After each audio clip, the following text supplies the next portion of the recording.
My guest today is John Bissett. He's co-founder of Slingshot Edge. They're a consultancy that has a healthy approach to selling. Today, we're going to talk about the acts of conventional stupidity that we see happening, playbooks, systems and structures that people are dogmatically wedded to, leaders preparing to fight the last war, the encouragement of terrible, banal ROI messages, the tolerance of happy ears, the fact that sellers aren't looking in the mirror enough. They don't understand the why of the status quo. They don't understand that trying to take control away from the prospect is counterproductive. You're not asking, what am I missing? You're not asking, what concerns does the prospect have to move forward? What are the unspoken fears that are there, whether you like them or not, that are killing your deals? If you look at the fat middle of your pipeline that's constipated, odds are it's because you ratcheted up the pain or you ratcheted up the features and functions and benefits, and you didn't read the room. Your job as a seller is to facilitate the sale. It's not to sell, ironically. And so, John, I'd love for you to give us a couple of minutes on your background and how did you come to these conclusions too? Because you must have gone through quite a lot of scar tissue and become an object lesson in yourself, because that's certainly how I got there. Yeah, no, cheers, Marcus. So I moved into sales fairly late. I was 31 by the time I took my first sales role. And to be honest, I was slightly hesitant about moving into sales because of the seller stereotype that was triggered in my head. I didn't think I fitted the mold of this stereotype. And I didn't really like salespeople. I didn't like the idea of a salesperson, this sort of pushy, controlling, manipulative, uncomfortable, untrustworthy stereotype. But I was an engineer previously. I was a process engineer. So I made peace with the devil and said, look, selling should be like being an engineer. You solve problems, you deliver better outcomes, you influence change. That sounds okay. I can do that. So at 31, I moved into sales. And for the last 18, 19 years, I've been selling various software platforms. The bulk of that has been selling airport operational systems. And that's fairly big projects, lots of stakeholders involved. Then 6 years ago, I decided to leave a well-paid, stable job and join my current business partner, Callum Kilgour, he founded Slingshot Edge. And he encouraged me to come and join him on this quest to help organizations and help sellers, and on a crusade to try and overturn the stereotype bias as well and improve the reputation. Excellent. Well, I'm with you 100%. I think selling should be the most noble act we perform in business, bar none. Our job is not to sell. It's to facilitate the best possible decision for the buyer for now and the future, whether they buy from us or not. Our job is to help them understand what the real problem is. We can't possibly do that if we're asking selfish, bant-based questions. So can we start with just a bit of a rant about bant? Because I always teach my clients bant is bollocks, and just help people understand why it doesn't serve the customer. Oh, this could set us off on a trajectory here for a while. Well, I share your absolute disdain for bant as well for a number of reasons. I actually read a post on LinkedIn a couple of days ago with 15 great discovery questions, and every single question was self-serving. You were essentially asking the buyer, the prospect, to furnish you with all the information that you need as the seller to sell to them. So have you got a budget? Who's the authority? What's your need?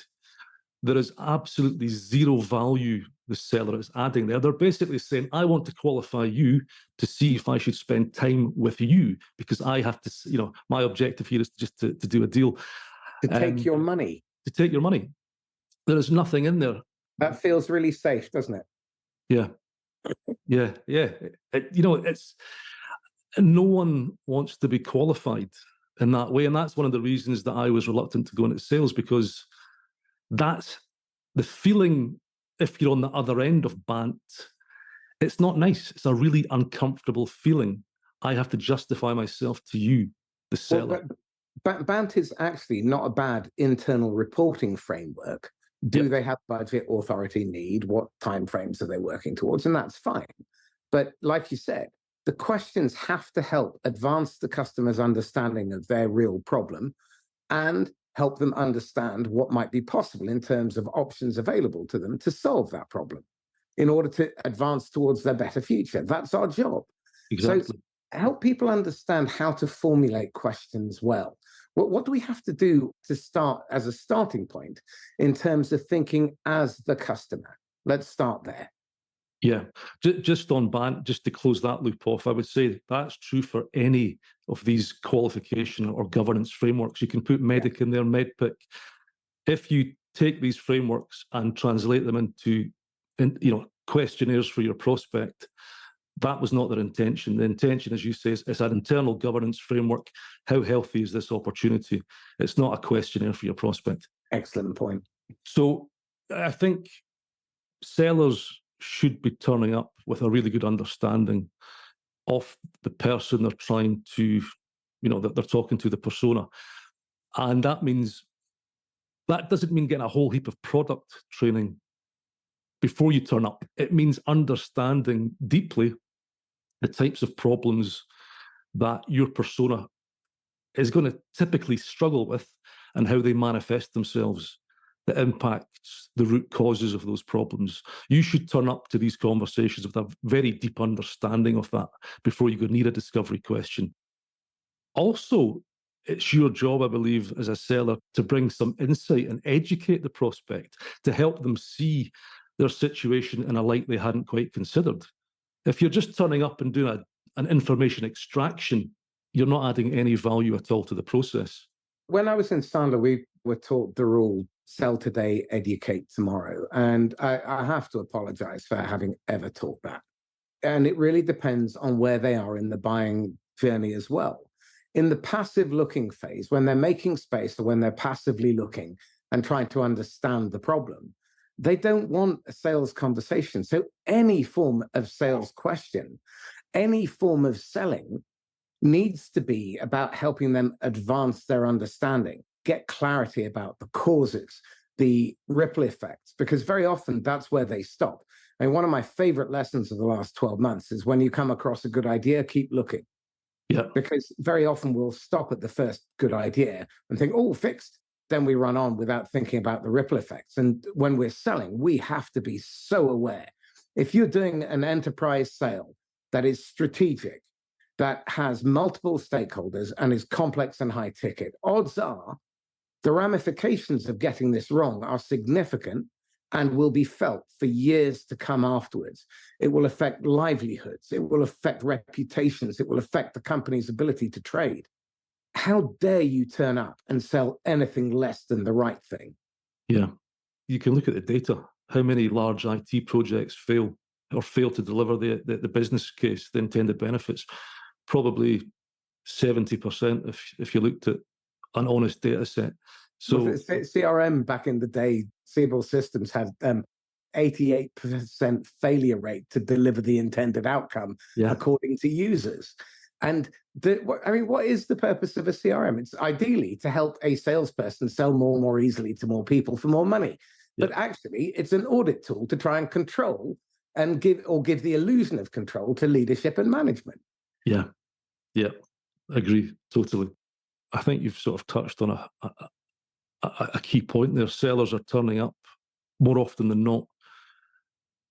And I understand this, right? There's a bias to sell, right? You're biased to sell because you get a lot of pressure internally to sell. That's your job. So you're biased to sell your product and solution. Whereas if you were doing the right thing, you would be going in there with a healthy, skeptical mindset to ascertain whether or not you're even the right fit for that customer. But I think that's a hard thing to do as well, when you've got managers and leaders just putting a huge amount of pressure on you to close deals. And we're taught not to run to the sound of gunfire. Don't ask closed questions because they might get a no. Well, I want to know. I want an early qualified no if I can get one, because it's like saving a goal. I mean, why would I want to spend 9 months and 240 grand in a pursuit I can't win? Surely, as a CFO, I'd want to know that on day one, and preferably before marketing drags them into my pipeline. How do we not attract the non-buyer? Yeah, unfortunately, I've been there. I've been in those 9-month, 12-month pursuits where the no has come out at the end of the process, and both me as the vendor and the prospect have spent a lot of time and money getting to that point. And it's because, as a seller, the last thing you want to do is look for the no. This happy years syndrome. Again, we're biased to look for good news, to look for the positive. We don't want to open the can of worms and look for the reasons that this might not be a good idea, or that it's not the right thing for the prospect to do right now because they've got too much to chew. What do the top 4% sellers do? Open the can of worms early. So what I would do is, and there's, timing's right here as well. So we talk a lot in our content and in our training about this emotional thinker, the chimp. We use the chimp human model from Steve Peters. It links to Kahneman, System 1, System 2. And this emotional thinker, the chimp, if you imagine that in your prospect's head, when it's thinking about change, particularly with these bigger enterprise projects, there's a massive risk here. This is a gamble. There's no guarantees that this is going to pay off and work out. If they're going to advocate and drive change internally, become champions, they're essentially putting their neck on the line. Because if this fails, and plenty of projects fail, as we just said, that's their reputation that's impacted. And I think as a seller, what the top sellers do is they recognize that fear, and that voice is getting louder and louder. The fears are getting louder and louder as a decision point approaches. So as a top seller, or any seller, I would encourage people to, one, you have to understand that even if they don't tell you they've got fears, there's definitely unspoken, unaddressed fears that are gathering momentum. Get them on the table as early as possible. Ask the questions. What concerns do you have? Suggest reasons. I'd be really direct as well. Yeah. So, John, tell me something. You obviously have reservations about this project. If you didn't, I'd think that you were lying to me. So tell me this. What are your fears in terms of getting fired? How can this project get you promoted? Because that's what's really going through their head. Ask the question. Yeah. You sort of mentioned at the start, these sort of banal, boring ROI messages. Your potential champion, that's not the talk track in their head. It's what you've just said there. This project could get me fired, or it could accelerate my profile. It could, elevate my reputation. It could go one of either ways there. So even going as far to suggest some fears, because, other people with these projects, here are some of the concerns they've had. How does that stack up with you? Get them on the table. You have to get them on the table. Absolutely, because they're there. And no amount of denying it. I mean, your biggest competitors are fear, apathy, ignorance, denial, and ego. Yep. Now, ego is the most dangerous of them. Ignorance is the most forgivable. You just don't know what you don't know. But fear is normally scripting. It's normally not really understanding, and it's down to uncertainty. And the brain's default setting when it is uncertain is the worst case scenario. So if you are projecting any form of threat to that chimp brain, the chimp brain goes into panic mode and is looking for a way out. It's looking for the threat, and it's looking at you as a potential attacker. That's a really piss poor starting point for any relationship. So what we've got to do is we've got to lower risk to the point where they see zero risk from us. Yeah. If you're showing up, cold calling them, interrupting them, trying to pitch your goods like a snake oil peddler, and trying to squeeze them into your time frame, which is this quarter or next, that sets their brain going wild. And in fact, what we do is we trigger part of the brain that triggers contempt and disgust when we put the buyer under pressure. And that's enshrined in playbooks, in the dogma of Medic, and the way people misapply Sandler, and the way people misapply the Fox and Hounds, if you're going back that far. I presume you've read The Jolt Effect as well. Yeah, absolutely. The amount of waste because you don't read the room. I think you're right, because what are sellers taught to do, right, with indecisive prospects? Indecisive prospects who are already kind of fearful. Well, just dial up the negative emotion. Just keep reminding them of all the pain and the cost of inaction and all those problems associated with the status quo. And what do? You just, as you say, you paralyze them. You just increase the fear, increase the paralysis. As soon as they unfree themselves from that paralysis, they run away from you.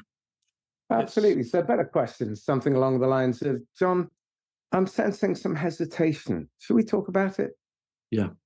You're probably concerned about X. That's very common at this stage. Is that what's going on here? All right. No, what is it then? Help me out. I'm not comfortable moving forward until we've discussed this. Slow the wholesale down. Slow it down. Let them talk. Give them space to talk. Because again, I think where sellers go wrong is they hear a concern, and what do? They try and combat that concern with some logical argument or reasoning. It's not a concern because, look, X, Y, and Z is true. Your prospect is not in a logical, rational state when they're feeling fear. It's a heightened emotional state. Let them talk. Let them get it out. Talk around it. Poke it, prod it, encourage it. It's going on in their head anyway, that dialogue. It may as well be out there so you know what you're dealing with. I'll give you a perfect working example of this. A client of mine has just taken on a partner leadership role. They've got one partner that had gone very moribund, and it should have been their biggest partner in Europe. So he turned up, and there was this panel, and they were looking terribly Germanic and terribly serious. And he said, before we get started, I think I need to begin with an apology. I don't think we've been a very good partner. And here are the reasons why. And he rattled off about 15 or 20 of them. Yeah. And the room changed completely. That's all it took, a bit of vulnerability. And this is where, for those of you who've been listening for a while, you'll be familiar with the drama triangle, which describes every broken, dissatisfying, dysfunctional relationship you can or will ever have on 3 points of a triangle: the victim, the persecutor, and the rescuer. Well, the antidote to that, it's basically Teflon suit of armor, is the winner's triangle. You go vulnerable, nurturing, and empathetic, caring, and assertive. So I'm running late for a meeting. John, bloody sat-nav taking me around the houses. I'm stuck in roadworks. I'm going to be about 20 minutes. I'm doing my best. That's the drama triangle version of it. John, I'm so sorry. Entirely my fault. I misjudged the traffic. I've left too late. I think I'm going to be about 20 minutes late. I know that you're busy. It's my fault. I hope you can forgive me, but would you like me to turn around, chalk this up to experience, and I'll never darken your threshold again? Or can I turn up in 20 minutes or reschedule? Yeah. The second one, you take ownership. You're grown up, you're adult. Yeah. The one above, you're a whining, moaning, excuse-making, blame maker. Yeah. No one wants to do business with them. Yeah. And then the second example, you're sort of empathizing with them. You know, you're not making excuses for yourself. You're understanding the situation from their perspective. And you're talking to that, right? You're addressing that. Yeah. You know, your example with your with the guy got into the room and just sort of saying, look, here's why we've not been a good partner. That's a very, again, it's probably quite counterintuitive to do that, to admit your weaknesses and admit your faults. But what does that do? Well, right away, if I'm on the other side of that, I think, I can trust this person. And trust is in such short supply. Everyone is crying out for authenticity. And you're going to go out there and try and manipulate or coerce or omit stuff? No chance. Yeah. You're going to get radical transparency from me and mine. Yeah. Yeah. And unfortunately, sellers, they don't start from a place of trust. You go back to the stereotype bias. The reason I almost didn't go into sales, it's you know, we're all tarred with this brush. So before you even open your mouth with a prospect, it's likely that the prospect's chimp, which is a fantastic pattern recognizer, it's the associative machine, it sees the seller, and right away it goes, don't trust them. And so we're starting from behind the line as sellers to try and build that trust. And I think that's what annoys me, is that a lot of the tactics and techniques that you see and hear that are still being perpetuated and encouraged do everything to make that even worse, to destroy. You know what trust. makes it even worse, though, John? L&D drives training on the basis of completion rates and retention rates, not on whether they can apply it in the field. So this is my big bugbear with training, because most of it is just, you would honestly be better burning the money and heating the house. Because what happens is people turn up and then they forget because they don't practice it. And this is where managers really need to get their act together. Managers need to be practicing and role playing and rehearsing and red teaming, then debriefing sales calls so that they know how to use these techniques appropriately. Giving someone a technique is like giving a kid a very, very sharp knife. They may not cut themselves, but odds are you're going to end up in A&E. I wonder how much money is wasted on sales training that provides nothing at the end of the day. Well, I would say, and completion rates for online training, the gold standard is 3%. That's for online. So, and that's people like Tony Robbins and Chet Holmes programs. They got 3%. The rest will be woeful. And I remember in Sandler, we had sold people Sandler online, and unless we pushed people, no one went onto it because they weren't interested in the online. What they wanted was the outcome. They wanted the practice. Having that framework, that structure where they could practice and then get instant feedback and then practice again, because people don't screw the whole sale up. They screw up moments. It's those little pivotal moments. It's those little points where it could fall either way. And more often than not, the default groove in the seller's brain means it falls the wrong way. You're more likely to do the wrong thing. And this is where, understanding system 1 and system 2 and being able to read the response from the other person is so critical. That's why the technique is the least important part of your selling. Talk to us about how the chimp works in the buyer's brain to register threat. We talk about a number of chimp rules, and what's the chimp's primary objective? It's there to keep you alive. So survival instinct is hardwired into the chimp. And whenever it encounters a new situation, instantly it's trying to assess, is this a threat? Are you a threat? Or can you help me? And I think for sellers tend to go wrong is they completely ignore the chimp in their conversations. They assume they're selling to a very logical, rational, economic agent, and the conversations, the messages, how they engage with that person is based on assuming you're a rational, logical decision maker. In reality, and this is one of the fun things we do in our early training sessions, we ask the sellers lots of questions, and they basically prove to themselves that they are this emotional chimp thinker, often very irrational. But yeah, sellers come in there, and it's just that they're essentially talking in a language that the chimp doesn't understand. Or very quickly, the chimp, as you say, it's tied to system 1. It's this intuitive thinker. It recognizes the pattern and says, oh, here's another self-serving seller. I don't like them. And it closes down very quickly. So I think for sellers, it's important to understand how to communicate with this chimp. And what about communicating with your own chimp as a seller? Because if you're not self-aware, you're certainly not going to be aware of what the buyer is feeling in response, so you can't possibly express empathy. That's the challenge, I think, because the chimp's very self-focused. You are the center of your storyline running through your head. So as a seller, or as a human being, it is hard to get into the head and empathize with other people because your chimp is self-focused. You're thinking about everything from your perspective, your situation. So it does take a lot of conscious effort to recognize that you have a chimp, and it's going to try and hijack your way of thinking. You are the center of your chimp's world. So it's a hard, recognizing that's the first thing, and then consciously dealing with that and trying to get into the head and empathize with your prospect. But that's not an easy thing to do either, because your chimp's hijacking your thinking. So how do you prepare your chimp brain for those high pressure, high stress situations when you're in front of a buyer? Role play, you said it. If you think about top athletes or musicians, fighters, boxers, what are they doing? They're role-playing small micro moments over and over again, combinations, patterns on the fretboard if you're playing a guitar, so that in the heat of the moment, under pressure, you've built these little muscle memory pivot points. You are more likely to do the right thing at the right time. You're building intuitive skill. I think it's the same with sellers. You have to build that intuitive skill. You have to create those grooves in the brain, the right muscle memory, the right grooves. And you can only do that through repetition, in my experience. Practicing the conversations, role-playing different situations.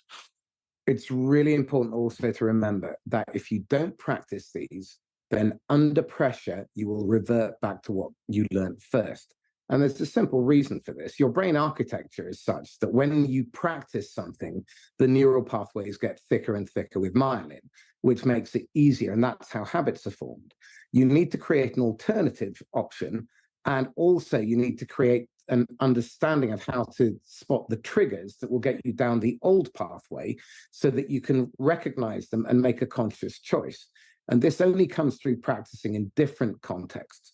So you need to practice when the buyer is happy and positive and effusive and enthusiastic, all the way through to the other end of the extreme where they're hostile and aggressive.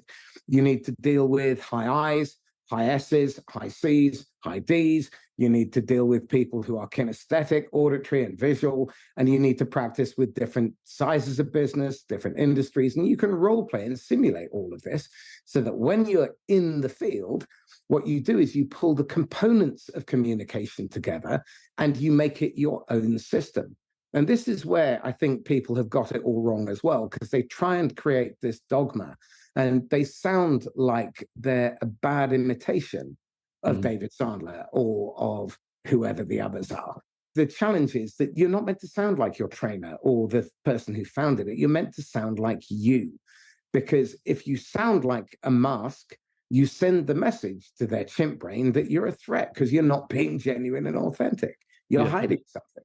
And the chimp can detect that. The chimp's fantastic. It's smelling the BS or seeing when someone's incongruent and between their body language and what they're saying and how they're acting. I think what you said is interesting, though, these trigger events, recognizing the trigger events, being conscious of the points in the conversation where the default groove, if you like, the neural pathway, is to do the wrong thing. Identifying those trigger events, I think, is really important. So an easy one for people to associate with is probably the prospect comes on the phone, maybe it's inbound, and they say, can you tell me more about your solution? Trigger point is, tell me more about your product. What do most sellers do? Okay, I'll tell you all about the product. And they do the value vomit, the value prop vomit, and just start going on about features and benefits. It's being aware of those small trigger points and then, as you say, trying to build a new habit. And it's crazy, right? It's like every other profession puts in the hours. They put the hours of role play in practice so that in the moment they're situationally fluent. And I think that's the goal. Can you become situationally fluent so that you can have a conversation? It feels like a conversation, and you're more likely to guide the conversation and do the right things at the right time. And that situational fluency is only through taking these little Lego blocks, these little pivot points, and working on them continuously. I agree with you, but I think the starting point is the values that you have and the intent that you bring to the party. And too often we don't talk about that. I mean, one of my pet peeves is the fact that if you type in business ethics and sales ethics onto LinkedIn, the paltry number, I think for sales ethics, there are 3 posts and 2 of them are written by me, one of them complaining about the lack of sales ethics posts. So let's look at values. If you're going to create the conditions for your buyer's brain to feel safe, what do you really have to value? And what do you value that will hurt you? I think going into these conversations as a seller and respecting the free will and autonomy of your prospects, recognizing or going in with the mindset that your job is to discover in an unbiased fashion, which is hard, but discover if you truly can help them. And going in with the mindset that maybe more often than not, you can't. You're not the right fit. That's hard to do, right? It's really hard to do. But I think as I've got older and hopefully a little bit wiser, that's the sort of old men don't get wise; they get cautious. They get grumpy, grumpy and cautious. Maybe short-tempered. I can't. I don't want to spend time chasing shadows. So you're dead forever. I mean, I was chatting to a Hindu prospect yesterday, and I made the joke, I don't have the benefit of reincarnation. I've only got a few years left. And the idea of squandering a minute of it on tire kickers and people who aren't going to make the change, who aren't taking this stuff serious as a heart attack, I'm not interested.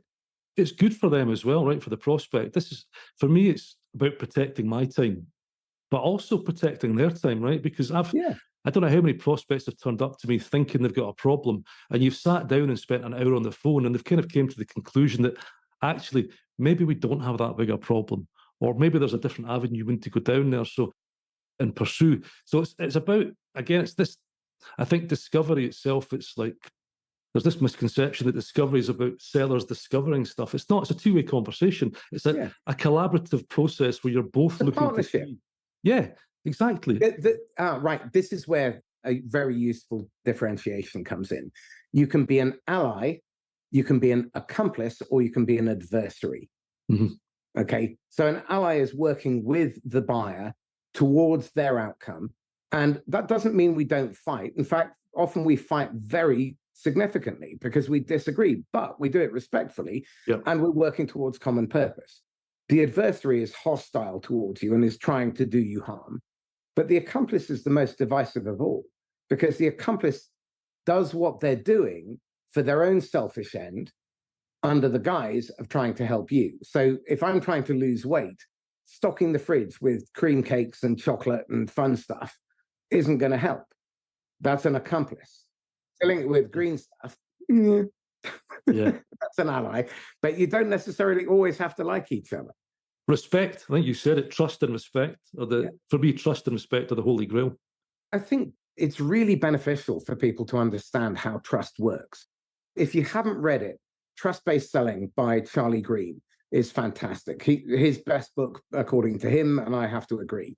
And in Trust-Based Selling, he talks about the trust equation. Trust equals credibility plus reliability plus intimacy over self-orientation. Credibility and reliability are basic table stakes. If you can't do what you say you can and you don't do it, chances of me doing business with you beyond the one time, if you dupe me, are none. And I'll tell everyone I know. Yeah. So what we've got to do is we've got to think differently. We've got to think longer term. We've got to think as the customer. Mm-hmm. And we've got to think, like you said at the beginning or earlier, think like an engineer. Engineers think about the job to be done. What is the customer's job to be done? They think in systems. Systems have inputs and outputs.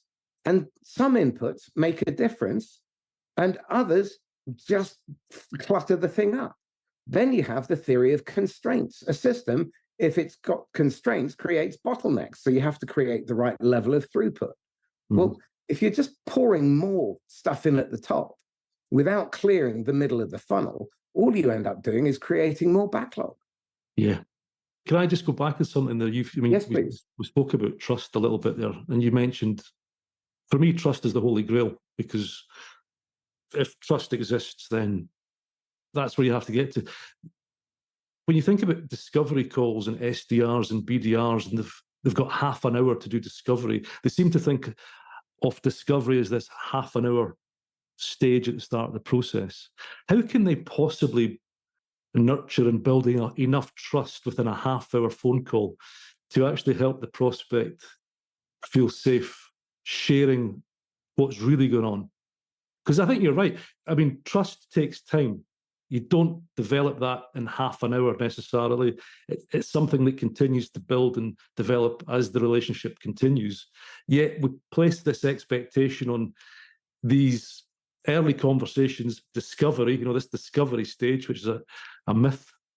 And we expect the prospect just to open up and share their deepest, darkest secrets with a stranger, a seller who's out there to earn commission and make a sale.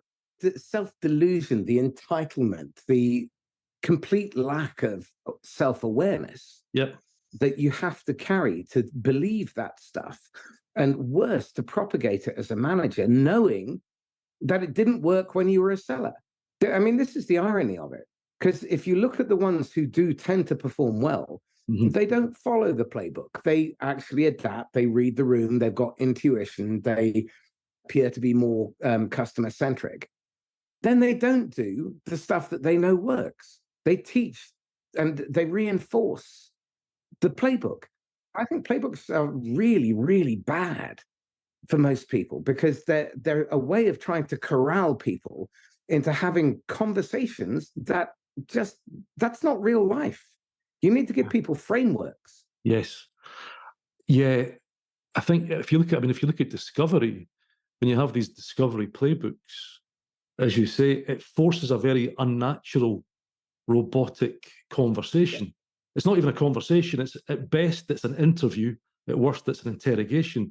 But you're forcing people, you're constraining these sellers to have this very linear, robotic experience with the prospect. And you're right. If you look at the top sellers, what do? I was talking to someone last night who was top seller in APAC for a particular company, and I said, look, what's your philosophy to discovery? It's conversational. They have a map in the back of their head. They know what they're trying to find, but they immerse themselves in a conversation. And the best question they often ask is based on what the other person has just said. Yeah. That for me was an epiphany as well. When I first started selling, I used to have all the medic questions written out on a bit of paper, and all these, or spin, take your pick, right? All these questions written out, and I'd be talking to you, and I'd be like, okay, Marcus, so give us a bit of info on so and so. Right, we've ticked that one off the box. Let's go down the list. And it was just the moment I actually ripped up the paper and the questions and said, fuck it, I'm just going to start enjoying conversations with people and seeing if we've got something in common. That's when it became enjoyable for me and for the prospect. And you've touched on a fundamental point about selling. Selling should be the most fun you can possibly have with your clothes on.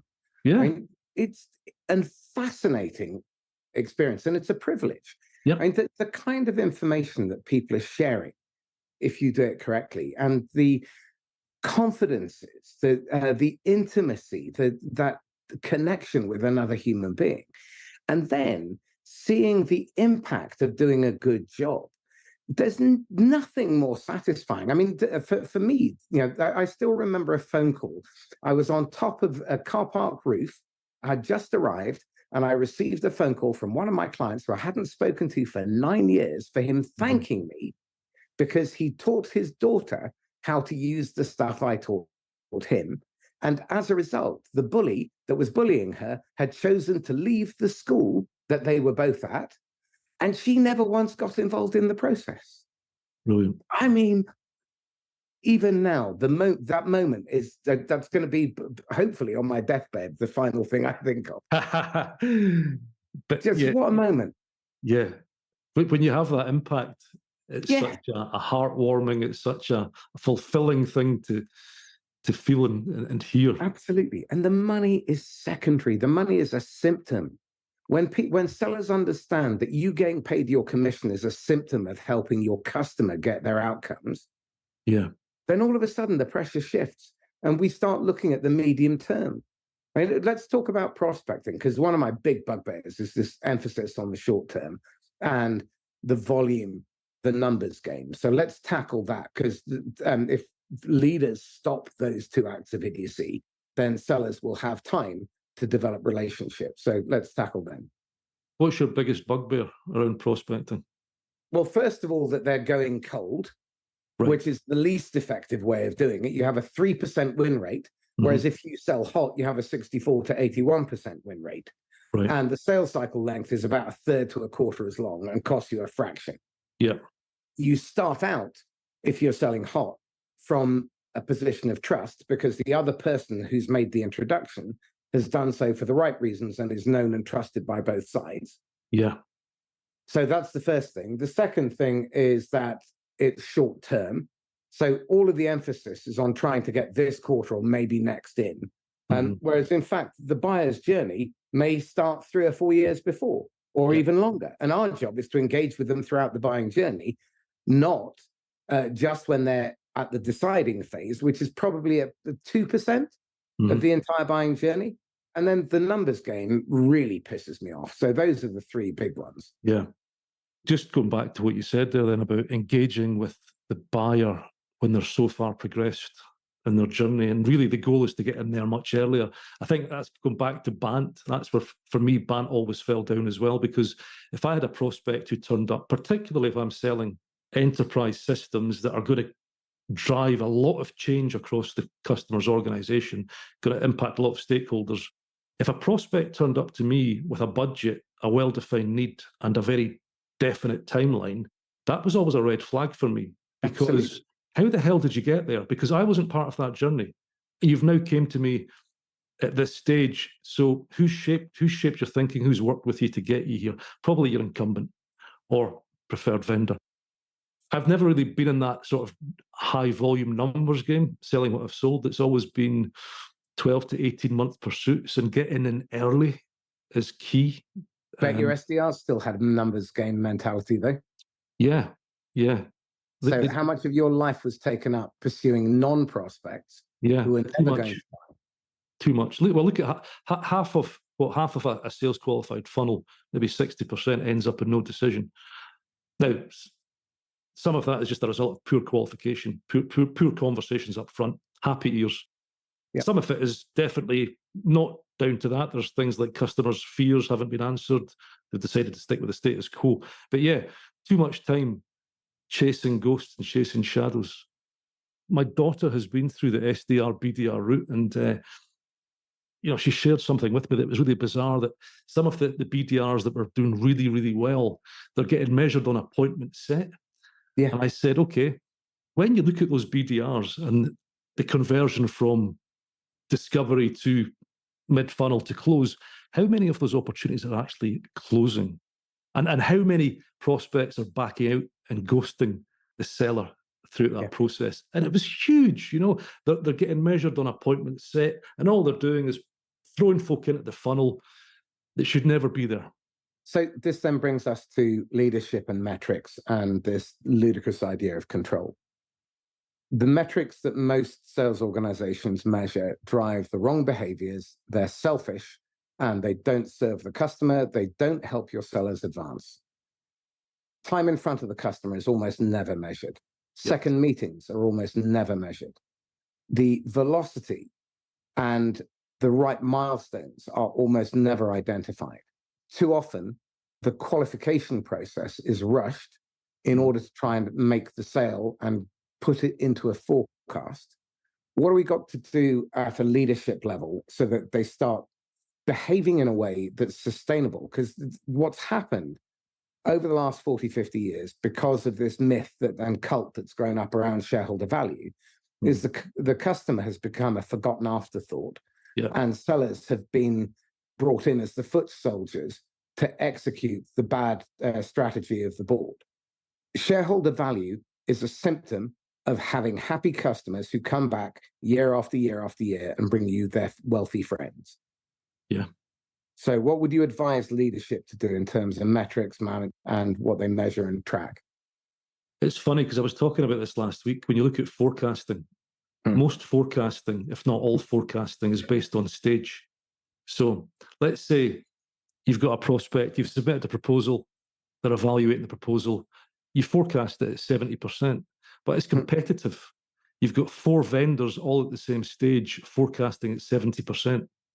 That makes no sense. Someone's wrong. In fact, 3 out of 4 are wrong. What we look at and our customers look at, 2 things really, and this drives the right conversations as well. Looking at 2 things. Is there enough motivation or value? Call it what you will. Value is a bit ambiguous, but from their perspective, the prospect's perspective, is there enough motivation to loosen their grip on the status quo? And we look at 3 dimensions of value. And value really, for me, is a spectrum. On one end, you've got pain. The other end is desire. And there's 3 dimensions. So you've got business value, professional value, identity value. Identity value is linked to your champion, reputation. How can they become the hero in the organization? Business value is, okay, what's the impact on the business? Professional value is, how do you help them do the job easier, quicker, faster, less hassle, less stress. So encouraging sellers to explore that value model with the prospect, and again, in an unbiased fashion. So that's motivation. But then looking at the problems, what are the problems that are preventing them going on that journey? Understanding the root cause. What things have to get solved specifically to enable them to achieve that future state?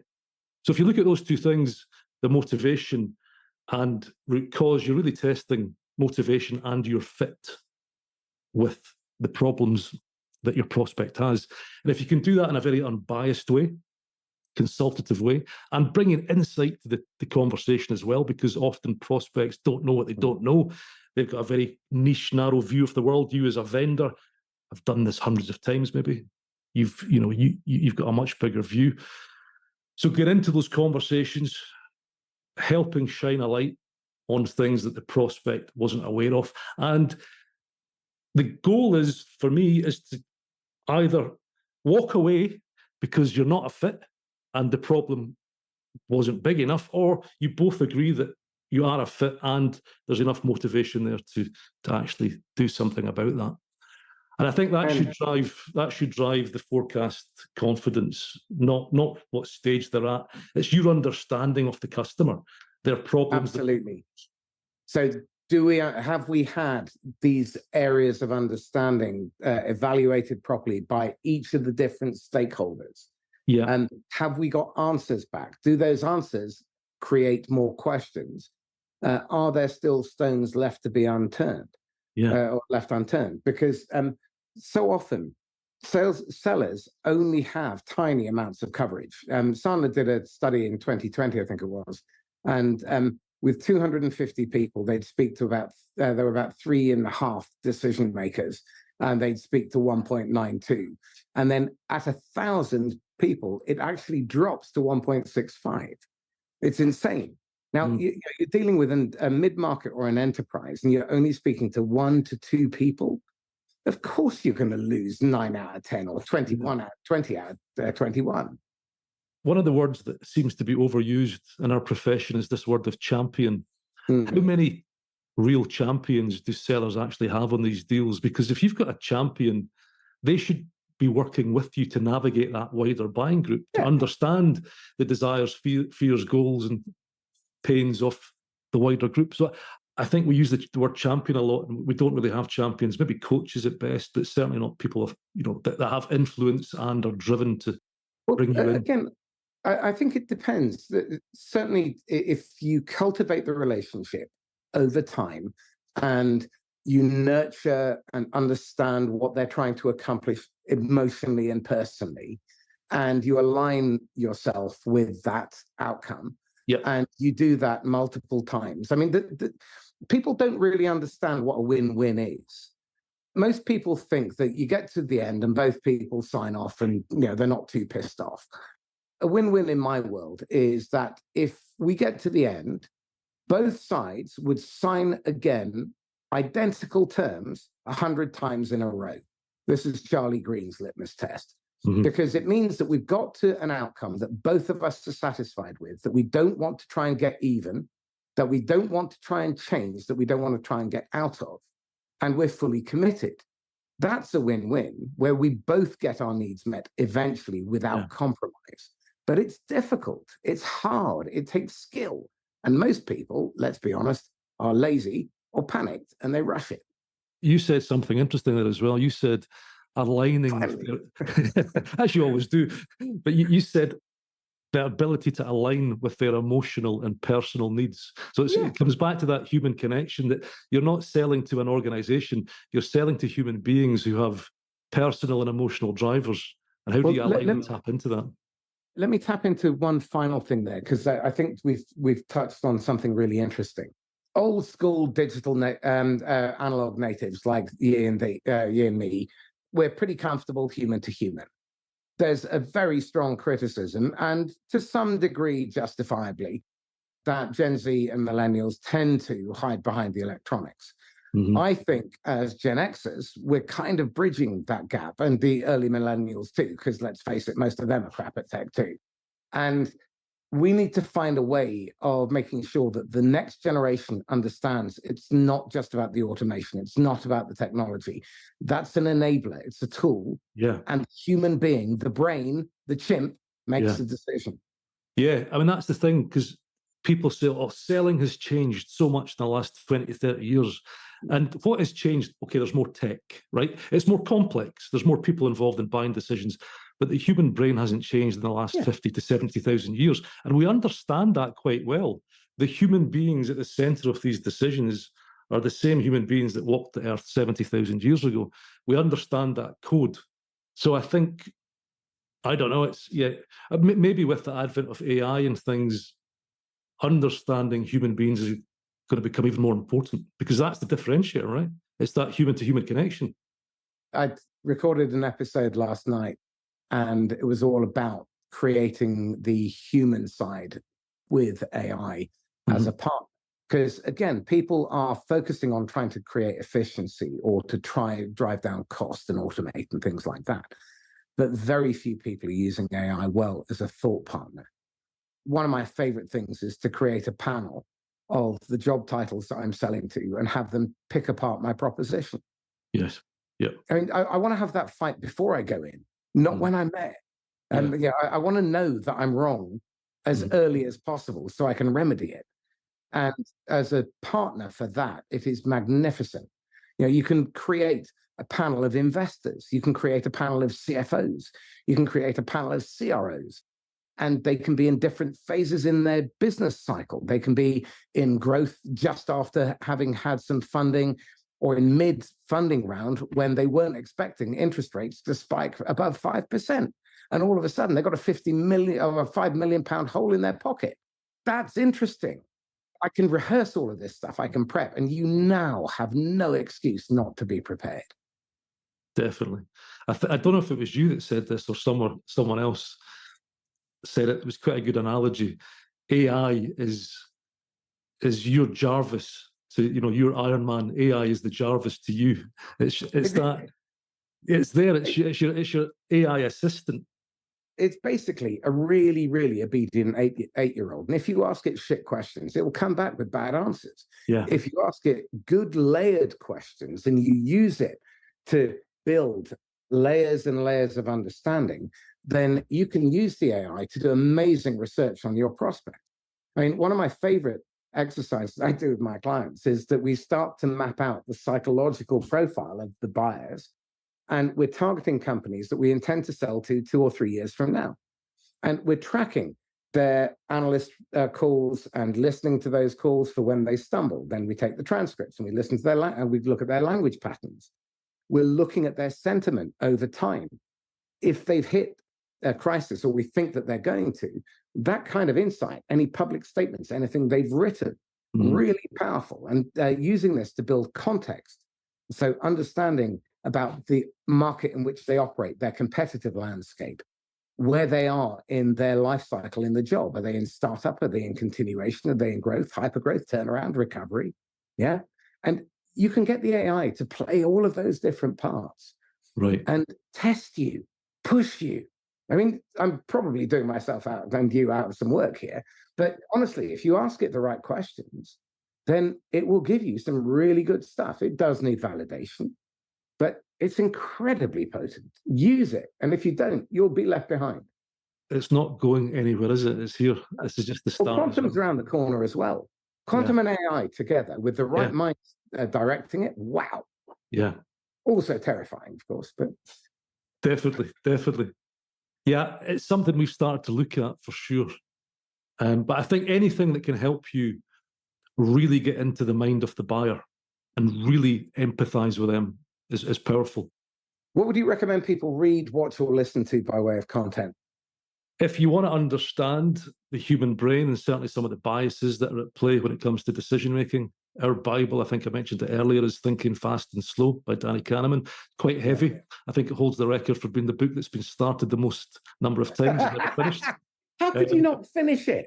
I've read it 2 or 3 times. Yeah, I think I read it twice in a row. I was so excited. Yeah, I keep going back to it because it's just, every time you read it, you deepen your understanding a little bit more. That's a great book. The Chimp Paradox is another favourite, just because it's not a sales book, but it gives you a nice concrete way to think about system 1 and system 2. I've read a bit of Chris Voss, like Chris Voss's stuff. I like his philosophy, which again has helped me a lot, I think, over the last couple of years, particularly, again, really trying to understand some of the things going on in your buyer's head and concerns they have, and how do you get them on the table and make them feel safe about moving forward. So let me ask this question then, because you've just sparked it in me. what are you doing to prepare your clients for what's to come? So their chimp brains must already be sort of pretty ramped up with the pandemic, but with 2024 elections, war in Europe and Gaza, Taiwan around the corner, the recession, all of this, how are you prepping their brains? That's a good question. How are we prepping their brains? In many ways, we're going back to basics. Okay, we spend a lot of time with our clients, getting them to think about the world from their client's perspective. So a lot of what we do is we say, okay, forget about your product and all that shit. Let's get into the head of the people that you serve and your prospects, and think about the world from their perspective in the context of what's happening today and what's happening in the next 12, 18 months. For me, it's back to sort of basics. It's back to first principles. It's about understanding human beings and some of the stresses and macro changes and triggers, external triggers that are affecting their professional life. And I think that's something you can continue to do. And we did it through COVID. We spent a lot of time with customers during COVID, again, thinking about how the world has changed for their customers and prospects. And one of the techniques that we use to do this is we say, look, imagine your prospect in the pub speaking to their mates right now. With everything that's going on in the world, they've got to do a job. What would that pub conversation sound like in their language? Absolutely. And it's, for me, it's as simple as that. It's just continuing to try and understand the world from the prospect's perspective with everything that's going on right now. What new fears have emerged? What new opportunities have presented themselves that they might not be aware of? We keep it simple. Lovely. John, how can people get hold of you? They can check us out on our website, www.slingshotedge.com, and follow us on LinkedIn, John Bissett. I think there's only one or two John Bissetts on LinkedIn. So, excellent. John Bissett, thank you. Cheers, Marcus. Thank you. So this is Marcus Cauchi signing off once again from the Inquisitor podcast. If you found this useful and insightful, and I can't believe that you wouldn't have, then please go back, listen again, take notes, tag someone, share it. And if you could leave an honest review on whatever podcast platform you listen to, I'd be very grateful. Now, we've recently produced the sales aptitude test. It's intended as a tool to help work out how you can get some quick wins in the next 30 days by modifying your behavior along the lines that John and I have been talking about today. If you take the test and you want to, then I'll do a 30-minute free consult with you. And if we do that, then we'll probably talk about coaching, but again, there's no pressure. Quick announcement as well. If you have ever been a paying client of mine, whether it was at Sandler, whether it's subsequent to then, I'm now opening up my practice labs to you for free for life. We're going into a period of really tough time over the next few years. As I approach retirement, I want to be there to support you. So twice a month, you can come and practice what we learned in our training and coaching. If you want to talk to me about coaching, that's great. But this is completely free if you have ever been one of my paying clients. So get in touch, complete the sales aptitude test, and then we'll spend half an hour going through how you can get some quick wins. And then I'll talk you through what we've been doing in the program. So in the meantime, stay safe and happy selling. Bye-bye.